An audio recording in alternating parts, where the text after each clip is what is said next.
Hello guys, I am Aditya. In this video, we are gonna talk about how to invest in your 20s. जी हाँ दोस्तों, आज की video में हम ये जानने वाले कि अपने 20 साल में आप इन्वेस्ट किस तरीके से कर सकते हैं, किस तरीके से इन्वेस्ट करने की प्लानिंग कर सकते हैं, अपने टैक्स को किस तरीके से बचा सकते हैं। ये थोड़े थोड़े जो बेसिक जो पॉइंट है वो मैं आज आपको जो इस वीडियो में कवर कर देने वाला हूँ। तो गाइस वीडियो को लास्ट तक जरूर देखते रहिए। चैनल पर नए हो तो एक बार सब्सक्राइब का बटन जरूर दबा देना है आपको और वीडियो को लाइक भी जरूर कर देना है। गाइस देखिए, अब हम वीडियो को स्टार्ट करते हैं। सबसे पहले दोस्तों आपको ये जानना पड़ेगा कि आपकी मंथली इनकम कितनी है।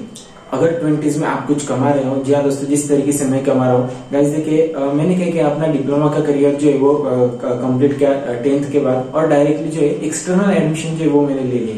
सिंपली दोस्तों, आप भी अगर उसी तरीके से जो है आगे बढ़ना चाहते हो जिस तरीके से मैं बढ़ रहा हूँ कि एक एक्सटर्नल तरीके से जो है मतलब कॉलेज क्या करता है हमको कि थोड़ी छूट दे देता है अटेंडेंस में या फिर कोई प्रैक्टिकल हो, थोड़ी जो है कंसेशन दे देता है कि आप किस तरह बाहर भी जो है कुछ पार्ट टाइम वर्क कर सकते हो। तो उसी तरीके की अगर आपकी जो है इनकम बढ़ाना चाहते हो तो वैसा भी आप कर सकते हो। तो वैसा आप कर रहे हो अभी, तो आपको क्या करना है, इन्वेस्टमेंट किस तरीके से बढ़ानी है ये भी मैं आपको बताऊंगा और किस तरीके से आपको आगे आगे चलते हुए अपना नॉलेज में गेन करनी है ये भी मैं आपको बताने वाला हूँ। सबसे पहले गाइस देखिए, आपको ये जानना पड़ेगा कि आपकी मंथली इनकम कितनी आ रही है। जी हाँ दोस्तों, सैलरी कितनी है आपकी और किस तरीके से आप एक्सपेंड कर रहे हो। गाइस देखिए, अगर आप 20s के हो, अर्ली 20s में हो, तो अब मैं आपको बताना चाहूंगा कि आपके जो एक्सपेंसेस है वो काफी कम होते हैं। जी हाँ दोस्तों, घर वाले भी थोड़ा साथ देने लगते हैं। तो इसी वजह से कहीं ना कहीं मुझे ऐसा लग रहा है कि आपको जो इन्वेस्टमेंट में जो अर्ली 20s में काफी ज्यादा अपना जो लेवल है वो अपना बढ़ा रहना चाहिए। सबसे पहले एक एग्जाम्पल लेना चाहूंगा दोस्तों मैं आपके साथ। अगर अपनी जो अर्निंग है वो 10,000 की है तो आप जो एक रूल दूंगा मैं आपको 50-30-20 का। जी हाँ दोस्तों, ये रूल आपको कहीं सुना भी होगा, अगर नहीं सुना तो देखिए 10,000 अगर आपकी अर्निंग है तो 5,000 जो वो अपने एक्सपेंसेस रहेंगे। जी हाँ दोस्तों, कुछ खाने के खर्चे हो गए, रहने के, अगर आप बाहर रह रहे हो कहाँ पे तो बाहर रेंट वगैरह हो गया, तो ये जो 5,000 के जो आपको खर्चे हो गए, ठीक है। और 30 जो आते हैं वो हमारी ट्रैवलिंग आ गई। अगर आप किसी से ट्रेनिंग ले रहे हो, कोई कोर्स सीख रहे हो, नया वाला प्रोग्रामिंग सीख रहे हो, कम्युनिकेशन स्किल किस तरीके से डेवलप कर रहे हैं, वो सारे जो चीजें जो वो 30 में आ जाती है, 30% में। और 20%, एटलीस्ट 20% जो है वो मैं अपने 20s में इन्वेस्ट करना ही करना है। जी हाँ दोस्तों, ये मैं आपको बताना चाहूंगा। सबसे पहले अपना 50% हमारे एक्सपेंसेस कवर हो जाते हैं। 20% में कुछ कोर्सेस है, ट्रेनिंग है या फिर ट्रैवलिंग है, अपनी ट्रेकिंग, ट्रैवलिंग, इस तरीके के कुछ जो एक्सपेंस है वो हमारे 30% में निकल जाते हैं। तो एटलीस्ट हमें 20% इन्वेस्ट करना है। किस तरीके से इन्वेस्ट करना है ये भी मैं आपको बताऊंगा। इन्वेस्टमेंट की पर्पज में जो है अपने साथ जो एसआईपी एक है, म्यूचुअल फंड एक है, तो इस तरीके के जो कुछ वेरिएबल असेट्स होते हैं उनमें हम इन्वेस्ट कर सकते हैं। एसआईपी में क्या होता है दोस्तों कि अगर आप 2000 की भी एसआईपी अगर स्टार्ट करते हो, मिनिमम 20% मैंने माना है, तो 2000 की भी एसआईपी अगर स्टार्ट करते हो तो कहीं ना कहीं जो है 2-3 सालों में काफी अच्छी तरीके से हमारे जो गेन है वो हमें हो सकते हैं। जहाँ दोस्तों ईयर में कितने मंथ होते हैं दोस्तों, 12 मंथ, और 12 इंटू अगर 2 करेंगे तो 24,000 जो है वो हमारा ईयरली बचता है। अगर हम 20% की जो इन्वेस्टमेंट वो अगर हम करते हैं तो हमारे जो है काफी अच्छी तरीके से 24,000 जो है वो ईयरली बच जाते हैं। तो 24 इंटू, अगर मैं आपको बताऊं 3 इयर्स मिनिमम मान लीजिए, 3 इयर्स के बाद अगर आपको चाहिए तो 24 इंटू 3 हो गया गाइस, 20 से 72,000 का जो अमाउंट है वो हमारे पास, उससे भी सरप्लस अमाउंट जो है वो हमारे साथ अच्छी खासी बनी रहती। दूसरा जो तरीका है दोस्तों, एसआईपी का अगर हम बात छोड़ गए तो म्यूचुअल फंड आता है दोस्तों। ये काफी सटीक तरीका है। अगर आपके 20s में जो इन्वेस्टमेंट की कुछ ज्यादा अपने जो नॉलेज भी नहीं होता, तो इस वजह से आप जो सिंपली म्यूचुअल फंड जो है वो स्टार्ट कर सकते हो। वो काफी बढ़िया जो है एक अपॉर्चुनिटी जो है वो म्यूचुअल फंड की काफी अच्छे तरीके से, और पैसे भी काफी बढ़िया तरीके से बढ़ जाते हैं। लेकिन रिस्क है दोस्तों, रिस्क है तो एक मुनाफा भी उसी तरीके से, प्रॉफिट है तो लॉस भी है, लेकिन लॉस है तो काफी अच्छे तरीके से गेन्स भी। तो कहीं ना कहीं जो है मुझे म्यूचुअल फंड पर काफी अच्छे तरीके से जो इन्वेस्टमेंट करने का जो इरादा है वो काफी सही लगता है। एसआईपी भी ठीक है, उसमें भी मैं ना नहीं बोल रहा, लेकिन एक वेरिएबल एसेट की अगर बात करूं तो म्यूचुअल फंड एक दूसरा ऑप्शन हमें आ जाता है। जो बात है दोस्तों वो है आप खुद से एनालिसिस करते हुए स्टॉक्स में निवेश करना या फिर इन गोल्ड में निवेश करना थोड़ा थोड़ा।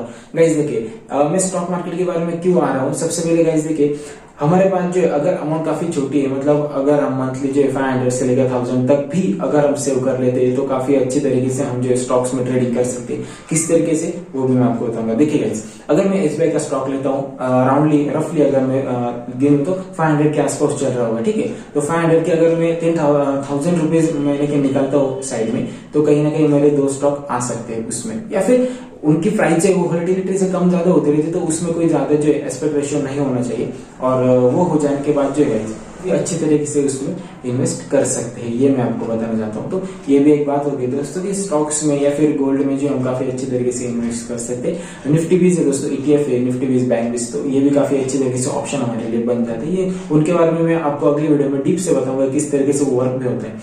लेकिन गाइस देखिए, और एक इम्पोर्टेंट बात जो है वो 2 इम्पोर्टेंट बात मेरी रह गई, ये भी मैं आपको बताने जा रहा हूँ। गाइस देखिए, सबसे पहले हमें अपने 20s में एक इंश्योरेंस ले लेना है। जहाँ दोस्तों हेल्थ का इंश्योरेंस जो है वो हमें ले लेना है। क्यों दोस्तों मैं ऐसा बता रहा हूँ, देखिए इंश्योरेंस भी किस तरीके से लेना है। अगर हम मंथली 500 रुपीज इंश्योरेंस को दे देते हैं, ठीक है, मान लीजिए हम मंथली 500 रुपीज दे रहे हैं, तो वो इंश्योरेंस खत्म होने के बाद हमें जो है वो जो मनी हम उसको दे रहे हैं वो हमें वापस भी मिल जाना चाहिए। अगर मैं बीमार नहीं पड़ता हूँ तो मैं साल में अगर मैं बीमार नहीं होता हूँ तो कहीं ना कहीं मेरे जो 500 रुपीज मंथली जा रहे हैं, तो वो जो मंथली 500 रुपीज है वो मेरे उनके टर्म अगर खत्म हो जाता है मेरा 1 ईयर का, तो वो 500 इंटू 12 6,000 जो वो मुझे टर्म खत्म होने के बाद रिटर्न मिलनी चाहिए। उस तरीके का जो टर्म प्लान इंश्योरेंस है वो हमें लेना है। ये मैं आपको बताना चाहता हूँ, क्योंकि गाइस देखिए अपने हेल्थ के लिए एक इंश्योरेंस तो बनता ही है, और कहीं ना कहीं प्लान भी बिल्कुल उसी तरीके से लीजिए कि जिस तरीके से हमें जो अपने वो जो पैसे हम इन्वेस्ट करने वाले वो रिटर्न हमें मिल जाए, उस तरीके का हमें प्लान लेना है सबसे पहले तो।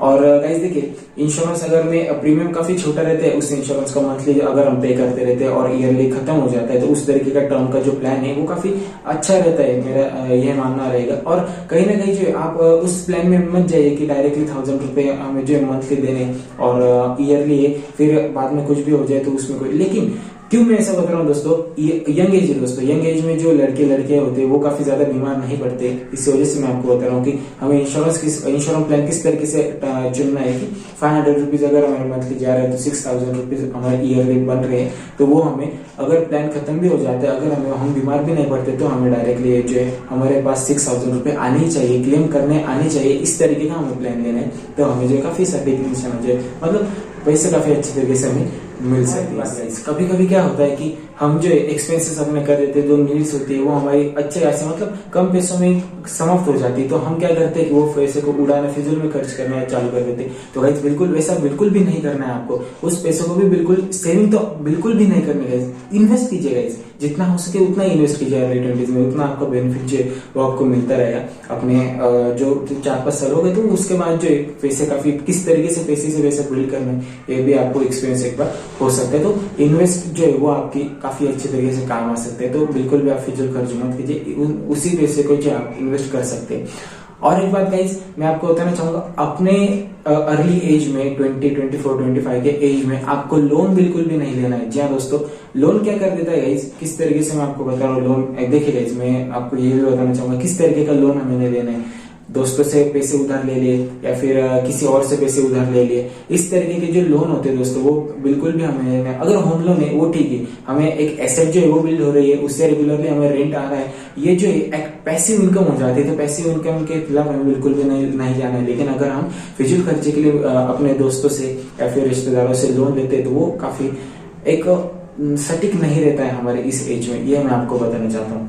तो ये भी एक बात जो बात है दोस्तों वो है टैक्स सेविंग ऑन इन्वेस्टमेंट। किस तरीके से गाइस देखिए क्या हो जाता है कि कहीं ना कहीं जो 24, 25 की एज में या फिर 22 की एज में हम जो अच्छा खासा कमाने लगते हैं तो टैक्स काफी ज्यादा लगता है। जी हाँ दोस्तों, तो वो टैक्स बचाने के लिए हमें क्या करना है, पहला रियल एस्टेट में इन्वेस्ट करना है। जी हाँ दोस्तों, रियल एस्टेट एक काफी अच्छा साधन है कि हमें टैक्स बचाना है। और दूसरा जो है एक घर खरीद लेना या फिर होम जो है वो अपने लिए खरीद लेना, ये काफी एक दूसरा ऑप्शन है। ये 2 ऑप्शन में जो हम अपना टैक्स बचा सकते हैं। और काफी और भी ज्यादा स्कीम्स है गाइस, NPS हो गया और प्रोविडेंट फंड, ये और भी ज्यादा कुछ स्कीम्स है, उस पर भी हम इन्वेस्ट कर सकते हैं कि किस तरीके से हमें अपना टैक्स बेनिफिट हो। लेकिन रियल एस्टेट और होम जो है अगर हमें घर लेना तो उसमें काफी अच्छे तरीके से हमें जो बेनिफिट जो है वो टैक्स का मिल जाता है। इसी वजह से मैं आपको बता रहा हूँ कि अगर आपका टैक्स काफी ज्यादा कट रहा है तो कहीं ना कहीं जो इसमें हम इन्वेस्ट डायरेक्टली कर सकते हैं। एक लो बजट टाइप जो है, अगर मैं 24 के एज के अगर हो, आप मान लीजिए आप 24 एज के हो, तो